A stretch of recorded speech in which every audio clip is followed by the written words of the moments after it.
11F के passenger कहाँ हैं? पता नहीं जी। We have a situation. You need to help me. मुझे फंसाया जा रहा है। मैं हाईजैकर नहीं हूँ। हेलो डिफेंस एस्पिरेंट, आज के हम वीडियो में देखेंगे कि जो स्काई मार्शल वेस ये क्या होता है। और जैसे आपने थंबनेल में देखा होगा स्काई मार्शल ये क्या चीज़ होता है। आपने योद्धा पिक्चर अगर अभी तक नहीं देखा तो फिर जाके देख लेना। हिंदी में योद्धा पिक्चर है जो सिद्धार्थ की आया हुआ है, काफ़ी अच्छा पिक्चर है, वहाँ से भी आपको नॉलेज मिल जाएगा।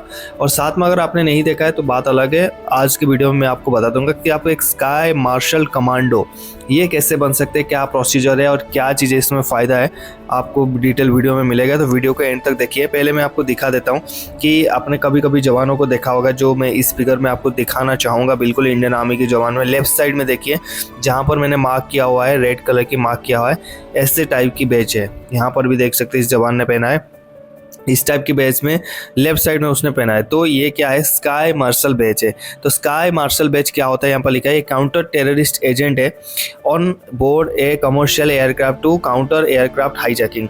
एयरक्राफ्ट में जो कमर्शियल एयरक्राफ्ट रहता है उसको हाईजैक हो जाता है। कभी कभी आपने बहुत सारे मूवी में देखा होगा या फिर योद्धा मूवी में भी जाके देख सकते हो, वहाँ पर ये हाईजैक होता है। उसको बचाने के लिए सरकार क्या करता है, एनएसजी से, जैसे आपको पता होगा मैंने पिछले वीडियो में आपको बनाया था, एनएसजी के 3 ग्रुप होते हैं, नेशनल सिक्योरिटी गार्ड की 3 स्पेशल ग्रुप होते हैं। उसमें से जो एसएजी में रहता है यानी स्पेशल एक्शन ग्रुप में एसएजी में, और कभी कभी स्पेशल रेंजर ग्रुप में, बट स्पेशल मेनली स्पेशल जो आपका एसएजी रहता है स्पेशल एक्शन ग्रुप एसएजी में, एसएजी से जाता है। ठीक है, तो यहाँ पर लिखा है देखिए हाईजैकिंग बचाना इसका मेन मुद्दा रहता है। देखना आपके एयरपोर्ट जब आप एरोप्लेन में जाओगे, आपके साथ बैठा होगा, आगे पीछे बैठा होगा फर्स्ट क्लास, आप पहचान तो नहीं पाओगे उसे, लेकिन वो एक कमांडो होगा। हर एक जितने भी कमर्शियल फ्लाइट यानी जो डोमेस्टिक फ्लाइट है उसमें बैठे रहते हैं। बट ऐसा नहीं है कि हर जगह बैठे रहते हैं, ऐसा नहीं है। कोई कोई जैसे नॉर्थ ईस्ट में कोई फ्लाइट जा रहा है या फिर बॉर्डर एरिया में फ्लाइट जा रहा है या फिर कोई थ्रेट मिला है उस फ्लाइट को ना, ये चीज़ें होने वाला है, तो उस फ्लाइट में आपको देखने के लिए मिलेगा। स्पेशली एक ही कमांडो जाता है, वो एनएसजी की कमांडो रहता है।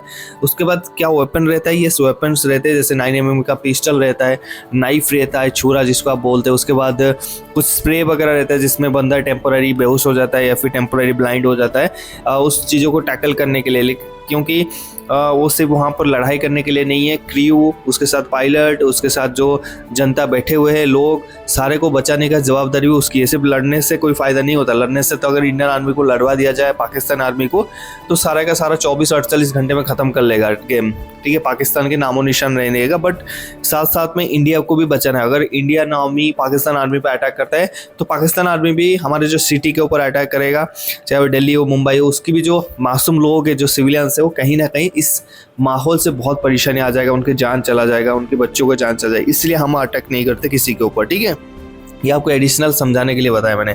तो स्काई मार्शल स्पेशली कितने साल के लिए जाता है, 2 साल के लिए जाता है। तो आपको पता है एनएसजी में डायरेक्ट एंट्री नहीं होता है, एनएसजी पे डेपुटेशन बेसिस पे जाता है। 3 to 5 इयर्स के लिए जाता है, मिनिमम 3 इयर्स के लिए जाता है, मैक्स टू मैक्स 5 इयर्स के बाद यहाँ पर उसमें फिर वापस जो आप जिस यूनिट से गए हैं, पैरामिलिट्री फोर्सेस से गए हैं, स्टेट पुलिस से गए, जहाँ से गए 5 साल या 3 साल करके आप वापस कर दिया जाता है, फिर वापस आप आ जाते हो। ठीक है, एनएसजी एक deputation based voluntary based organisation है। ठीक है, यहाँ पर आपने बहुत सारी न्यूज़ में अभी भी सुना होगा, बहुत सारे राजनेता की जो वीआईपी सिक्योरिटी भी एनएसजी के पास था, अभी फिलहाल उसको हटाने की बात आ चुका है। काफ़ी लोगों के पास आता था, राजनाथ सिंह की भी हटा दिया जो कि खुद एक डिफेंस मिनिस्टर है, तो उनकी भी हटाया जा रहा है। और एनएसजी को कहीं ना कहीं जहां काउंटर इंटेलिजेंसी एरिया है जैसे कश्मीर वगैरह है, जहां मिलिटेंट है, वहां पर डिप्लॉय करने की प्लान चल रहा है। हाल ही में उसकी बात हम नहीं करें क्योंकि हमारा टॉपिक नहीं है। अब इस टॉपिक में अगर आपको स्काई मार्शल बैच और स्काई मार्शल का काम समझ में आ गया तो आगे मैं एक चीज़ बताता हूँ कि आपको ज्वाइन कैसे करना होगा, कैसे आप ज्वाइन कर सकते हैं। ठीक है,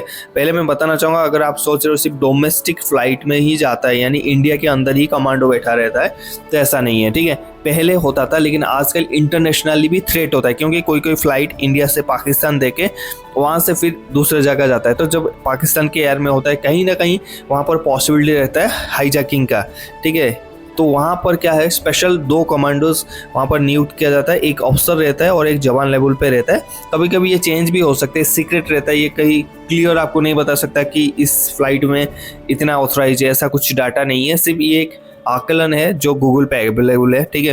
तो इस हिसाब से कोई आपको बता सकता है। तो इस हिसाब से एक अफसर एनएसजी कमांडो के और एक उसके साथ जवान, कभी कभी 2 भी होते हैं अगर ज़्यादा थ्रेट है, ज़्यादा बड़ा फ्लाइट है, कभी कभी 2 कमांडो 1 अफसर रहते हैं for the international flight. But domestic के लिए जो आप माने इंडिया के अंदर फ्लाइट है उसमें एक ही कमांडो जवान लेवल की बैठे रहता है वहाँ पर। आपको तो सिविल ड्रेस में आप ही के साथ आप ही की तरह ही बिहेव किया गया, लेकिन वो रहता है कमांडो। लेकिन इसको पता किसको होता है कि वो एक कमांडो बैठा है एनएसजी कमांडो, जो उसकी फ्लाइट की पायलट होता है ना, पायलट और जो क्रू मेंबर की हेड होता है। जैसे 2 पायलट है, 2 पायलट में से दोनों को पता होगा, और जो क्रू आपको खाना खुना पानी पुनी पिलाते हैं उसकी जो हेड होता है, सारे क्रू को पता नहीं रहता, उसकी जो हेड होता है उसको पता रहता है। इनको पता रहना बहुत ज़रूरी है, क्योंकि अगर ये वापस वहाँ पर घूमेंगे, इधर उधर घूमेंगे और सर्च करेंगे, क्योंकि उनकी काम तो ऐसा नहीं कि जाके फ्लाइट में सो गए, ऐसा नहीं है। अगर उनको कहीं लगा किसी को इंटरोगेट करना है, किसी को ऊपर डाउट्स आ रहे हो, तो सारी चीज़ें निपटाना और वहाँ पर कोई भागदौड़ नहीं बचना चाहिए। तो काफ़ी मुश्किल है, ऐसे लगता है ईजी है, इतना ईजी नहीं है कि सिविलियंस को डील करना है, ठीक है। तो इस हिसाब से तो उनको पता रहता है, इसलिए वो इसके साथ कोऑपरेट करते हैं, क्योंकि उनको पता रहता है कि ये हमारे प्रोटेक्ट के लिए आया हुआ है। तो आई थिंक आपको स्काई मार्शल के काम, उसकी जो बैचेस वगैरह का क्लियर हो गया। अब आता है कि ज्वाइन कैसे करोगे। अभी देखो, आपने ज्वाइन करना है। अगर आप इंडियन आर्मी से ज्वाइन कर रहे हो, नेवी और एयरफोर्स में तो एनएसजी पे नहीं जाते हैं फिलहाल, अभी शायद भी नहीं जा रहे, सिर्फ इंडियन आर्मी से अगर जा रहे हो तो आपके 3 इयर्स का कंप्लीट होना चाहिए सर्विस। अब बात आ जाएगा कि क्या अग्निवीर 3 साल के बाद एनएसजी अप्लाई कर सकता है? नो, अभी फिलहाल के लिए नो है। 4 साल तक तो आप कुछ नहीं अप्लाई कर सकते। 4 साल के लिए आप एक टेम्पोररी फौजी है। आप जब तक परमानेंट नहीं रहेंगे तब तक कुछ नहीं होगा। परमानेंट होने के बाद 3 साल आप सर्विस करेंगे, और 3 साल यानी 7 साल हो जाएगा आपकी सर्विस। अग्निवीर की 4 साल, 3 साल और 7 साल के सर्विस के बाद आप इसको अप्लाई कर पाएंगे। इसमें क्या है, आपकी कोई पोस्ट नहीं आता, आप अप्लाई करेंगे जिस दिन आपकी ट्रेनिंग, वहाँ पर जो एनएसजी की ट्रेनिंग सेंटर में वैकेंसी आएगा, आपको ट्रेनिंग के लिए बुलाएगा। बुलाने के बाद 90 डेज का प्रोबेशन पीरियड होगा। इसको अगर क्लियर कर लेते हो, फिर एनएसजी आपको डेपुटेशन बेसिस पर पोस्टिंग करेगा एनएसजी पे, वहाँ आप 3 to 5 ईयर्स की सर्व करोगे। अब आते हैं, ये तो इंडियन आर्मी की बात हो गया। अब कोई पैरामिलिट्री फोर्सेस से या फिर स्टेट पुलिस वगैरह से ज्वाइन करना चाहता है तो उसको एटलीस्ट 5 ईयर्स का सर्विस कंप्लीट होना चाहिए उसकी, चाहे वो स्टेट पुलिस हो या फिर पैरामिलिट्री फोर्सेस। पैरामिलिट्री फोर्सेस आपको समझ में आ रहा होगा शायद, CRPF, BSF, ITBP, SSB, NIA, ये सारे पैरामिलिट्री फोर्सेस में आ जाते हैं। सॉरी, एनआईए नहीं आता, बाकी आते हैं। तो उस हिसाब से ये पैरामिलिट्री फोर्सेस और state police, state armed police, यहाँ फॉरेस्ट गार्ड वगैरह में, अगर आर्म्ड फॉरेस्ट गार्ड में, वहाँ से भी आप अप्लाई कर सकते हैं। तो 5 साल की सर्विस पूरा होने के बाद 6वां साल में आप एनएसजी के लिए वॉलंटियर कर सकते हैं। एनएसजी आपको बुलाएगा, 90 डेज का ट्रेनिंग आपसे करवाएगा। अगर आपसे हो गया तो ठीक है, नहीं हुआ तो आपको वापस भेज देगा। और 90 डेज में आप क्लियर कर लेते हो, फिर आपको एनएसजी पे डेपुटेशन बेसिस पर बुलाएगा 3 to 5। क्या जाते ही आपको स्काई मार्शल में भेज देगा? नो। अब एनएसजी में 3 ग्रुप होता है, जैसे special ranger group, special action group NSG का होता है। उसके बाद और भी होता है, जैसे inter parameter security, outer parameter security, बहुत सारे ग्रुप्स होते हैं। इनमें से जो एसएजी पे जाता है, स्पेशल एक्शन ग्रुप में जाता है, जो मतलब ऐसे हाईजैकिंग वगैरह या फिर फ्लाइट में कोई भी ज़रूरत पड़ा या फिर जैसे मान लीजिए कोई भी एक्शन करना है, क्लोज कॉम्बैट करना है, तो उस चीज़ों में एनएसजी के जो एसएजी ग्रुप है वो क्या करेगा, इसमें एसएजी ग्रुप में आप जाने के बाद वहाँ से आप स्काई मार्शल के लिए बोल सकते हो कि मुझे स्काई मार्शल की ट्रेनिंग करना है, तो आपको स्काई मार्शल की ट्रेनिंग करवाया जाएगा। ठीक है, करवाने के बाद वहाँ पर ट्रेनिंग चलेगा, फिर आपको सिखाया जाएगा।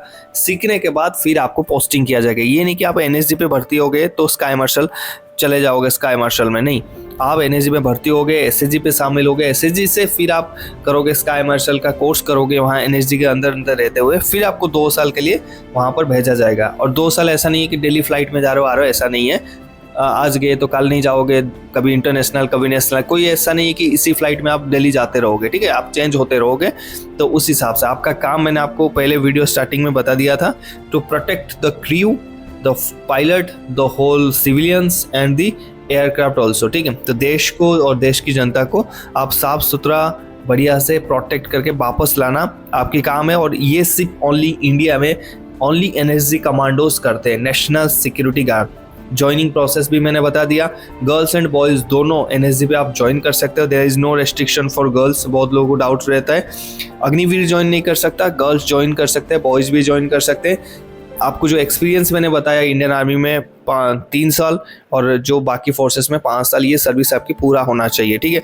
बाकी एनएसजी में आप डायरेक्ट एंट्री नहीं कर सकते हो, सर्विस एंट्री करोगे, यहाँ पर आपकी सर्विस हो गया, फिर वॉलंटियर करोगे, फिर एनएसजी कमांडो बनोगे, फिर एनएसजी से एसएजी में जाओगे, एसएजी से स्काई मार्शल का कोर्स करके फिर 2 साल स्काई मार्शल में आपको मौका मिलेगा। साथ में ये वाला बैच जो है जवानों ने लगाया, ये भी आपको मौका मिलेगा जो परमानेंटली आपकी चेस्ट पर रहेगा और आपको प्राउड फील कराएगा। आई होप आप में से बहुत इसमें काफ़ी मोटिवेट हुए होंगे इसको ज्वाइन करने के लिए। कौन कौन ऐसा चाहता है फ्यूचर में जाके अगर उसको मौका मिले तो ये स्काई मार्शल कोर्स करेगा, नीचे कमेंट करें और मिलते हैं नेक्स्ट टॉपिक में गाइस। जय हिंद, हैप्पी यूनिफॉर्म।